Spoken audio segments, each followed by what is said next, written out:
Very good morning students. இன்னைக்கு நம்ம பார்க்க போற practical பாத்தீங்கன்னா Ohm's law. So using Ohm's law, இந்த Ohm's law எதுக்காக யூஸ் பண்றோம் அப்படினா to determine the resistivity of the given wire. ஒரு வயர் கொடுத்திருப்பாங்க.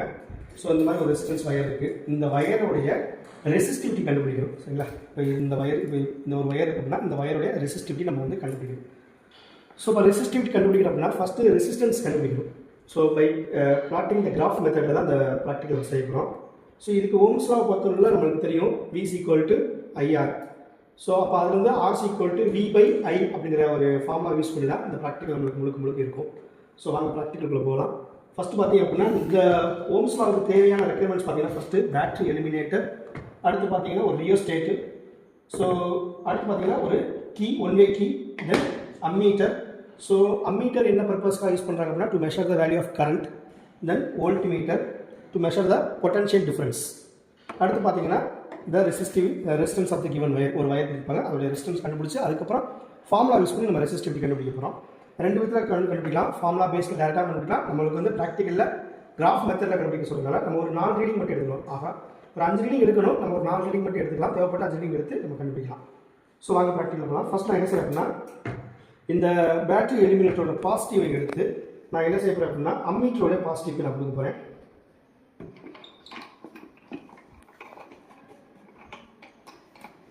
அம்மீட்டரோட பாசிட்டிவ் கொடுத்துட்டேன். அடுத்து பார்த்தீங்க அப்படின்னா பேட்டரியோட நெகட்டிவ் எடுத்து, ஸோ இந்த பேட்டரியோட நெகட்டிவ் எடுத்து நான் என்ன செய்யறேன் அப்படின்னா இல்லாட்டா ஒரு சர்க்யூட் இந்த ப்ராசஸ் பண்ணிட்டு ஒரு சர்க்யூட் வெளியே போய்க்கலாம், இல்லை நெகட்டிவ் அப்படி இருக்கணும். ஃபஸ்ட்டு பேட்டரியோட பாசிட்டிவ் அம்மீட்டரோட பாசிட்டிவ் போயிடும். அடுத்து பார்த்தீங்கன்னா அம்மீட்டரோட நெகட்டிவ் எதுக்கு போகணும்னா ரெசிஸ்டன்ஸ் அந்த அன்னோன் வயருடைய ஒரு எண்டுக்கு போகும். அப்போ நான் என்ன செய்யறேன் அப்படின்னா ஃபஸ்ட்டு இந்த ப்ராக்டிக்கல் பார்த்தோம்னா இந்த வயர் வந்து இந்த கீழே 2 வயர் நான் என்ன செஞ்சேன் அப்படின்னா ஜாயின் பண்ணி வச்சுருக்கேன், எனக்கு யூஸாக இருக்கும். ஸோ இங்கேயும் நம்ம எப்படி பொட்டன்ஷியல் மீட்டருக்கு 2 எடுத்து கனெக்ட் பண்ணி வச்சுருந்தோமோ அங்கே இதில் மீட்டர் பிரிட்ஜில், அதே மாதிரி இங்கே ஓம்ஸ் லாலையும் இந்த வயருக்கு நான் என்ன செய்யறேன் 2 வயர் எடுத்து வச்சுருக்கேன். இங்கே பாருங்க, இது ஒரு வயர், இது ஒரு வயர், அடுத்து இங்கே 2. இதில் இந்த வயர் ஒரு வயரோட எண்டு எங்கே போகும் அப்படின்னா அம்மீட்டரோட நெகட்டிவ் போகும்.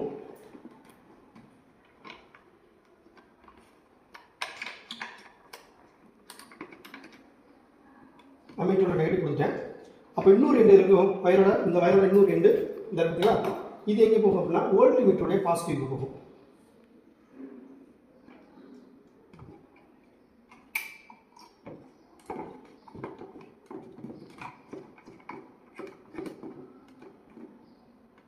ஸோ வோல்ட்மீட்டரோட பாசிட்டிவ் போகும். அடுத்து பார்த்தீங்க அப்படின்னா இப்போ ஒரு சர்க்யூட் முடிச்சிட்டேன். அடுத்து பார்த்தீங்கன்னா இங்கே எடுத்து பார்த்தீங்களா, அதில் ஒரு வயர் எடுத்து நான் என்ன செய்ய போகிறேன் அப்படின்னா வோல்ட்மீட்டரோட நெகட்டிவ் கொடுக்குறேன்.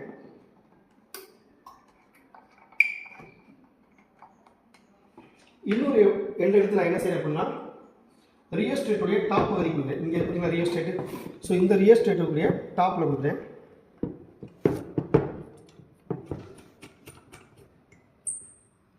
ஸோ ரியோஸ்டேட்டுக்கு டாப்பில் கொடுத்தேன். ஸோ ஆல்மோஸ்ட் இந்த ஒரு சைட்டுக்கான சர்க்யூட் டயக்ராம் ஓவர். அடுத்து செகண்ட் சர்க்யூட் டயக்ராம் எங்கேருந்து வருது அப்படின்னா பேட்டரியோட நெகட்டிவை எடுத்து இது சிம்பிளாக இருக்கும், ஈஸியாக முடியும். பேட்டரியோட ஒரு எண்டு கொடுக்கு, சாரி கீயோட ஒரு எண்டு கொடுக்குறேன். பேட்டரியோட நெகட்டிவ் எடுத்து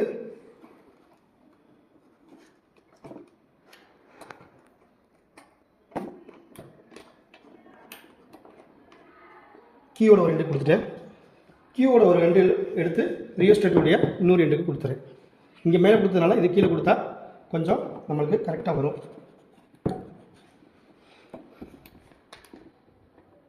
எஸ், சர்க்யூட் டயக்ராம் ஓவர். இப்போ நீங்கள் நல்லா கவனிக்க வேண்டியது இந்த சர்க்யூட் டயக்ராம் பெர்ஃபெக்டாக இருக்கிறதுக்கு கரெக்டு அப்படிங்கிறதுக்கு என்ன செய்யறேன் அப்படின்னா நான் சுவிட்ச் ஆன் பண்ணும்போது கீ ஒன் வே கீயோ நம்ம ப்ளக் பண்ணும்போது இந்த நீடில் என்ன ஆகும் அப்படின்னா டெஃப்ளெக்ஷன் ஆகும்.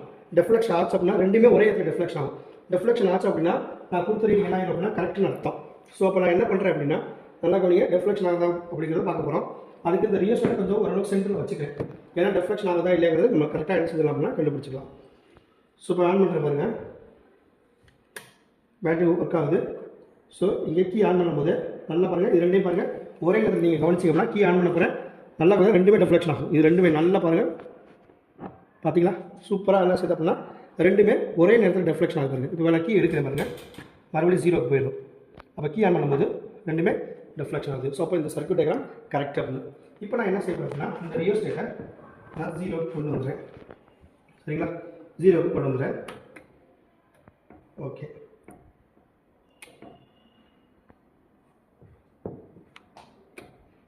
இப்போ பாருங்கள், ஃபர்ஸ்ட் நான் என்ன செய்கிறேன் அப்படின்னா, நீங்கள் ஃபுல்லாகவும் வச்சுக்கலாம், இப்படி ஃபுல்லாகவும் வச்சுக்கலாம், இப்படி ஃபுல்லாகவும் வச்சுக்கலாம். அதுக்கப்புறம் நீங்கள் என்ன செஞ்சுக்கலாம் அப்படின்னா இப்படி குறைச்சி வச்சுக்கலாம்.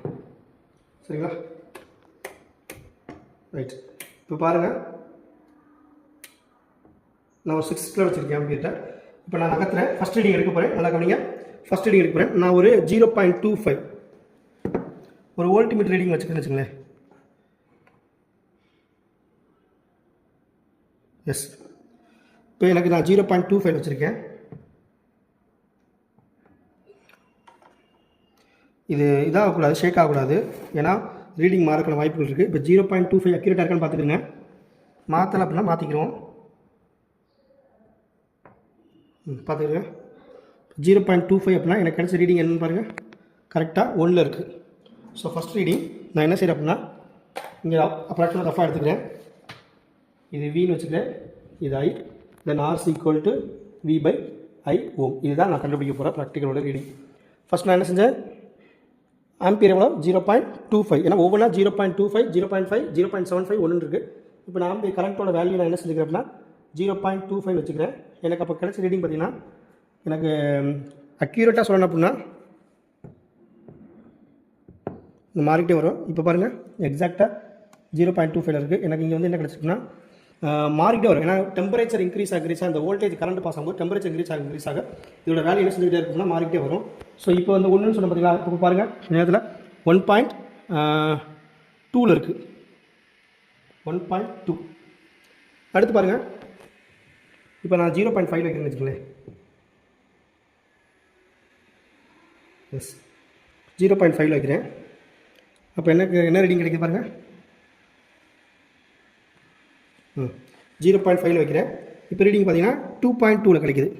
பாருங்கள், 2.2, 0.5 2.2 கிடைக்குது.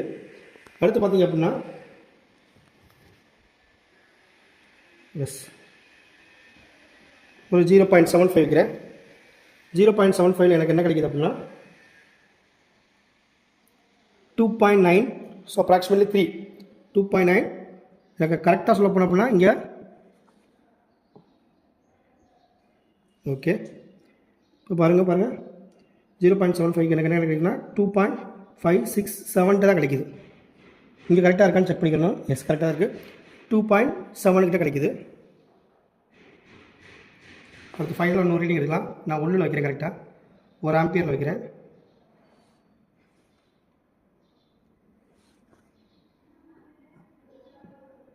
எஸ், பாருங்கள், இதை தான் நான் அட்ஜஸ்ட் பண்ணிகிட்டு இருக்கேன். எக்ஸாக்டாக 1 வைக்கும்போது எனக்கு 3.567, 3.7க்கு 8க்கு வரையில் வருது. ஸோ நான் எனக்கு 3.7 தான் எனக்கு வருது. இங்கே 1ல் 3.7. எஸ், ஸோ இதுதான் ரீடிங். இவ்வளோ. இதுக்கப்புறம் ஃபுல்லாகவே நம்ம என்ன செய்ய போகிறோம் அப்படின்னா கால்குலேஷன் தான் பண்ண போகிறோம். இந்த கால்குலேஷன் எப்படி பண்ண போகிறோம் அப்படிங்கிறத பார்க்க போகிறோம். சரிங்களா? ஸோ பார்த்திங்க அப்படின்னா நம்மளுக்கு கிடைச்ச ரீடிங், இப்போ நம்ம லைவாக ப்ராக்டிக்கல் என்ன ரீடிங் வந்திருக்கோ அதை தான் நம்ம எடுத்துருக்கோமே தவிர ஓனெல்லாம் பண்ணல. ஸோ நீங்கள் பார்த்த ரீடிங் தான் நான் இங்கே எடுத்திருக்கேன். இப்போ இதுக்கு என்ன வருதோ அதுதான் நம்மளுக்கான ரெசிஸ்டன்ஸ். ஸோ ஃபஸ்ட்டு V/Iன்னு சொல்லும்போது R = V/I. அப்போ 1.2 டிவைட் பை 0.25, 4.8. அடுத்து 2.2 டிவைட் பை 0.5, 4.4. அடுத்து 2.7 டிவைட் பை 0.75, 3.6. அடுத்து 3.7 divide by 1, that is 3.7. So இதுக்கு ஆவரேஜ் பார்க்கணும். அப்போ 4 ஆட் பண்ணி 4.8 ப்ளஸ் 4.4 ப்ளஸ் 3.6 ப்ளஸ் 3.7 4 ஆட் பண்ணிங்கன்னா உங்களுக்கு 16.5 வருது. இதுக்கு ஆவரேஜ் வேல்யூ கண்டுபிடிக்கணும் அப்படின்னா அதை 4ஆல் டிவைட் பண்ணிங்கன்னா 4 ரீடிங் தான் எடுத்துருக்கோம். So divide by 4. அப்போ எனக்கு கிடைச்ச வேல்யூ 4.125 ஓம். இதுதான் resistance of the given wire. ஆனால் நம்மளுக்கு என்ன கேட்குறாங்க அப்படின்னா ரெசிஸ்டிவிட்டி கேட்குறாங்க. ஸோ இப்போ ரெசிஸ்டிவிட்டி தான் பார்க்கணும். ரெசிஸ்டிவிட்டி எப்படி பார்க்கலாம்? ஃபார்முலா என்ன? ரெசிஸ்டிவிட்டியுடைய ஃபார்முலா என்ன அப்படின்னா rho's equal to R into pi R² divide by L, pi R² divide by L. இதான் ஃபார்முலா. இப்போ ரெசிஸ்டன்ஸோட வேல்யூ தெரியும், 4.125 தெரியும். அடுத்து பார்த்தீங்க அப்படின்னா பையோட வேல்யூ 3.14. அடுத்து பார்த்தீங்கன்னா ரேடியஸ் ஆஃப் த வயர் நம்மளுக்கு கொடுத்துருப்பாங்க. ஸோ நம்ம மெஷர் பண்ணோம், ஆக்சுவலாக கொடுக்க மாட்டாங்க, நம்ம மெஷர் பண்ணணும். எப்படி மெஷர் பண்ணோம் அப்படின்னா ஸ்க்ரூ கேஜை யூஸ் பண்ணி நம்ம என்ன செய்யணும் அப்படின்னா மெஷர் பண்ணணும். நான் ஸ்க்ரூ கேஜை மெஷர் பண்ணி வச்சு யூஸ் பண்ணும்போது எனக்கு ரேடியஸ் ஆஃப் த வயர் எப்படி கிடச்சிச்சு அப்படின்னா ஆக்சுவலாக டயாமீட்டர் வந்து ரேடியஸ் ஆஃப் த வயர் வந்து 0.43 மில்லிமீட்டரில் வந்துச்சு. ஸோ இதில் ரேடியேஷன் சொல்லும்போது அப்ராக்சிமேட்டாக 0.15 வரும், 0.215 வரும். நான் 0.22 மில்லிமீட்டர்னு எடுத்துக்கிறேன். ஸோ அப்போ 0.22 இன்ட்டு 10 to the power மீட்டரை மாற்றும்போது -3. ஸோ அடுத்து 0.22 into 10 to the power -3 divide by எனக்கு கொடுத்த வயருடைய டோட்டல் லென்த் பார்த்தீங்கன்னா 90 சென்டிமீட்டர். அப்போ மீட்டரை மாற்றும்போது 90 into 10 to the power -2 metre. ஓகேவா? ஸோ 4.125, 3.14, 0.22, 0.22. ஸோ இந்த 10 to the power -3, 10 to the power -3 நமக்கு என்ன ஆயிரும், 10 to the power -6 மாறிடும். ஏன்னா a power m into a power n, a power m plus n சொல்லும்போது -6 மாறிடும். ஸோ இப்போ ஃபைனலாக 4.125 into 3.14 into 0.22 into 0.22 into 10 to the power -6 divide by இந்த 10 to the power -2. நான் வந்து ஃப்ரம் ரைட் டு லெஃப்ட்னு சொல்லும்போது +1 ஆட் பண்ணிட்டு வரணும். அப்போ +1 ஆட் பண்ணும்போது -1 மாறிடும். மறுபடியும் இங்கிட்டு வரும்போது 0.9ங்கிறது ரவுண்டாக மாறிடும். இப்போ இதை நான் இதை கால்குலேட் பண்ண போகிறேன்.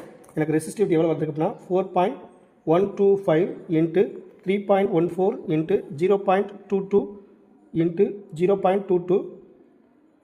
ஸோ எனக்கு 0.626901 வருது divided by 0.9. So final answer எனக்கு என்ன வரும் பார்த்திங்க அப்படின்னா பக்காவாக 0.69 இன்ட்டு 10 to the power -6 வருது எனக்கு. ஸோ இதுதான் ரெசிஸ்டிவிட்டி ஆஃப் த. ஸோ மேலே பார்த்தீங்க அப்படின்னா r² டிஸ்டன்ஸ் வந்து r² மீட்டர் இன்ட்டு மீட்டர்னு இருக்கும். ஸோ அப்படிங்கிறப்ப நம்மளுக்கு 2 மீட்டர் இருக்கனால 1 மீட்டருக்கு என்ன ஆயிரும்னா 1 மீட்டர் கேன்சல் ஆகும். ஸோ மீட்டர் மட்டும் தான் இருக்கும். ஸோ ஃபைனலாக இதோட யூனிட் எப்படி எழுதணும், ஓம் மீட்டர் தான் நம்ம என்ன செய்யணும் எழுதணும். ஏன்னா ரெசிஸ்டன்ஸ் வந்து ஓம், மீட்டர் வந்து கீழே உள்ளதுக்கு பெர் மீட்டர் போடுவீங்க. ஆனால் மேலே r²ங்கிறது 2 டிஸ்டன்ஸ் இருக்கிறனால மீட்டர் இன்ட்டு மீட்டர். ஸோ அதை மீட்டர் ஸ்கொயர் படிப்போம். ஸோ இப்போ மீட்டர் ஸ்கொயர் மீட்டருங்கிறது 1 மீட்டர் கேன்சல் ஆகும். So ohm metre is the final answer. அப்போ 0.69 10 to the power -6 ஓம் மீட்டருங்கிறது ரைட் ஆன்சர். ஸோ வாங்க இப்போ கிராஃபுக்கு போகலாம். கிராஃபில் அப்ராக்சிமேட்டாக உங்களுக்கு வரைஞ்சி காட்டுறேன் பாருங்கள். அக்யூரேட்டாக வரையலானாலும் ஓரளவுக்கு புரியுற மாதிரி வரைஞ்சி காட்டுறேன். இப்படி இருக்குது அப்படின்னா கண்டிப்பாக கிராஃபில் எக்ஸ் ஆக்சிஸ் ஒய் ஆக்சிஸ் வரைஞ்சிட்டு நம்மளுக்கு என்ன செய்யணும் அப்படின்னா ஸ்கேல் எழுதணும் யூனிட்டுக்கு. பொதுவாக எக்ஸ் ஆக்சிஸ் நம்ம என்ன செஞ்சுக்கோம்னா கரண்ட்டில் எழுதுவோம். ஸோ கரண்ட்டில் எழுதிட்டு பார்த்தீங்க அப்படின்னா கரண்ட் வந்து ஆம்பியர், தட் இஸ் ஐ. இதில் பார்த்தீங்க அப்படின்னா நம்மளுக்கு என்னென்ன ரீடிங் வருது கரண்ட்டை பொறுத்தவரை எப்படி வந்துச்சு 0. கரண்ட் ரீடிங் எப்படின்னா உங்களுக்கு எப்படி எடுத்துருக்கோம் 0.25 இப்படி டேரெக்டாகவே எடுத்துருவோம். ஒரு கோடு விட்டு ஒரு கோடு எடுப்போம். நம்ம அதே மாதிரி இங்கேயும் எடுத்துக்குவோம் 0.25. அடுத்து ஒரு லைன் எடுத்துக்கிட்டிங்கன்னா 0.5, தென் 0.75, தென் 1. இதனுடைய கிராஃப் வசதிக்காக நான் என்ன செய்ய அப்படின்னா ஆக்சுவலாக ஸ்கேல் எழுதும்போது எப்படி எழுதணும் அப்படின்னா x axis 1 centimetre equal to 0.25னா 0க்கும் 0.25க்கும் இடையில் உள்ள ரீடிங் தான் வந்து 1 சென்டிமீட்டர் ஈக்குவல். அப்போ 0.25 டிவைடட் பை வந்து என்ன செய்யணும் அப்படின்னா இப்போ 0.125 இது 0.125 அப்படி 0.25 தென் அதுக்கப்புறம் மறுபடியும் 1.125 வரும். ஸோ இதை நீங்கள் என்ன செஞ்சுக்கிற அப்படின்னா ஆட் பண்ணிக்கிற அப்படிதான். அப்போ 1 centimetre equal to 0.125 centimetre. Y ஆக்சிஸை பொறுத்தளவில் பார்த்திங்க அப்படின்னா நான் எப்படி எடுத்துக்கிறேன் அப்படின்னா 0.5, then 1, then 1.5, then 2, then 2.5, then 3, then 3.5 இப்படி எடுத்துக்கிறேன். இப்போ y axis 1 centimetre equal to 0.5 volt. இது ஆம்பியர், இது 0.125 ampere for current. Y axis volt potential difference எடுத்துக்கிறனால 0.5 வோல்ட் எடுத்துக்கிறேன். இப்போ அப்ராக்சிமேட்டாக வரையிற பாருங்களேன் 0.25க்கு 1.2, இப்போ 0.25க்கு 1.2. ஸோ எனக்கு இந்த இடத்துல வரும்.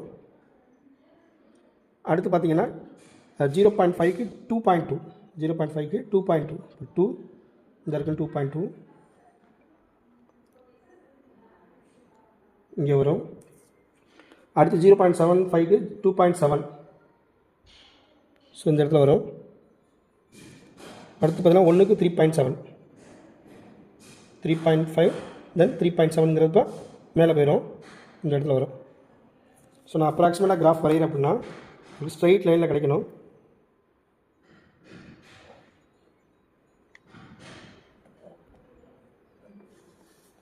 ஸோ இப்படி வருது. நான் ஃபஸ்ட்டு 2 ரீடிங் மட்டும் நான் என்ன செஞ்சுக்கிறேன் அப்படின்னா எடுத்து உங்களுக்கு ஸ்லோப் வரைகிறேன்.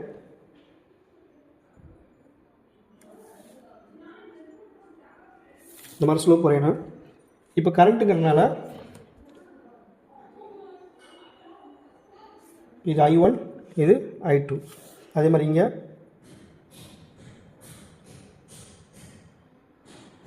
இது V1, இது V2. ஸோ எப்படி கால்குலேஷன் பண்ணணும்? ஸ்லோப்புக்கு ரெசிஸ்டன்ஸுக்கு V/R தானே ஆக்சுவலாக. அப்போ V2 - V1 divide by I2 - I1. இப்போ V2 - V1 சொல்லும்போது நம்மளுக்கு என்ன இருக்கும்? V2 என்னது ஆக்சுவலாக ஃபஸ்ட்டு 2.2 2.2 minus 1.2 அடுத்து டிவைட் பை I2 - I1 சொல்லும்போது 0.5 minus 0.25. இதில் பார்க்கும்போது கால்குலேஷன் பண்ணுங்கள். டிஃபரன்ஸ் என்னன்னு பாருங்கள். 2.2 minus 1.2. ஸோ 1ன்னு கிடைக்குது. அடுத்து 0.5 minus 0.25. ஆன்சர் 0.25 கிடைக்குது. ஸோ இப்போ 1 0.25 டிவைட் பண்ணால் உங்களுக்கு என்ன கிடைக்குது அப்படின்னா 4 ஓம் கிடைக்குது இங்கே ரவுண்டாக. ஸோ நம்ம தியரிட்டிக்கல் படி பார்க்கும்போது 4.125 ஓம் இருக்குது. இங்கே ரவுண்டாக ஃபுல் கரெக்டாக கிராஃப் படி பார்க்கும்போது நமக்கு 4 ஓம் கிடைக்குது. ஸோ நம்மளுக்கு ஃப்ளாட்டிங் இந்த கிராஃப் மெத்தட் கண்டுபிடிக்கிறதுனால நம்ம இந்த 4 ஓம் வச்சு தான் செய்யணும். தியரிட்டிக்கல் வச்சு நம்ம செய்யக்கூடாது. ஸோ இப்போ இந்த 4 ஓம் தான் எனக்கு கிடச்சிருக்கனால நான் என்ன செய்ய போகிறேன் அப்படின்னா இப்போ 4 ஓம் வச்சு போடும்போது அப்ராக்சிமேட்டாக 0.125 தான். இப்போ நான் 4 ஓம் வச்சு எப்படி போடுறேன் அப்படின்னா இப்போ பாருங்களேன் அதே ஃபார்மில் தான். இப்போ கிராஃபில் எனக்கு என்ன கிடச்சிச்சு? Rose equal to R × πr² L.